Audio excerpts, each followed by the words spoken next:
মতপুর সূচনা কমিউনিটি সেন্টারের পাশে এত জোস জোস ফুড কোর্টের দোকান, তা আবার আমি জানি না। চলে গেলাম খালামণিকে নিয়ে আবারও সূচনা কমিউনিটি সেন্টারের ঠিক বাম দিকে। সেখানে অনেক রকমের ফুড কোর্ট আছে, যার যেটা খেতে ভাল লাগে সে সেটাই খেতে পারবে। ফুচকা, মোমো, ঝালমুড়ি, বুট, corn dog, then different different item, burger, pizza, varieties রকমের আইটেমস ছিল। তো আমি সবগুলো ফুড কোর্টের একটু একটু করে ভিডিও ক্লিপস নিচ্ছিলাম অ্যান্ড দেন হচ্ছে সিলেক্ট করছিলাম।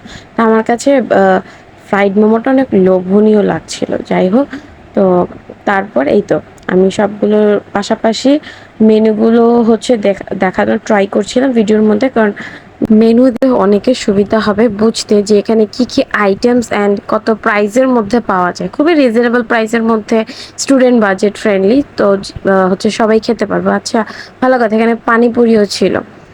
তো আমি হচ্ছে জাস্ট ওয়ান বাইট, এই যে এই দোকানটা, এখান থেকে হচ্ছে একটা কং ডগ অর্ডার করেছিলাম। আর এই যে দোকানের মেনুটা, আমি এই দোকানটার বেশি ভিডিও করেছিলাম এই জন্যই, কজ ওরা না লাইভ কিচেন রেখেছিল, যেটা আমার অনেক ভালো লেগেছিল। যে লাইভ কিচেন সামনের থেকে দেখতে পাচ্ছি ওরা আসলে কিভাবে তৈরি করছে। তো এই তো ওখানে আমার কংডকটা ভাজা ছিল, যদিও ওদের পারমিশন নিয়ে ভিডিও করেছি, কারো পারমিশন ছাড়া আসলে আমি এভাবে ভিডিও করিও না।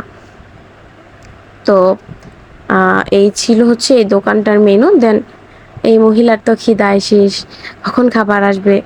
তো কতে কিনি খতে খাই থেকে একটা মিট বক্স অ্যান্ড ওইখান থেকে জাস্ট ওয়ান বাইট থেকে একটা কংডক নিয়েছিলাম টেস্ট করার জন্য।